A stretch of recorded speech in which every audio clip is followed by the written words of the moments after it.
when the voices came against him. But God says the voices that have rose up against this ministry, he said, surely they shall turn and say, this is an anointed of God. This is a mantle of God.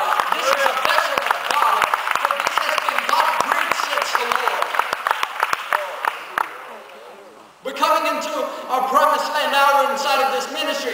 And when God said, he said, think not it's strange that we got a television ministry at this time of our lives. He said, what I'm doing in 2011 is I'm setting up miracles on the inside of this house. He said, it's been prophesied that this house shall be a house of prayer and prophecy. But he says, what it's also going to be is a house of miracles. This house shall hold miracles. And you shall even see miracles over the airways, says the Spirit of God. For I have allowed you to go through things just to strip the Egypt out of you.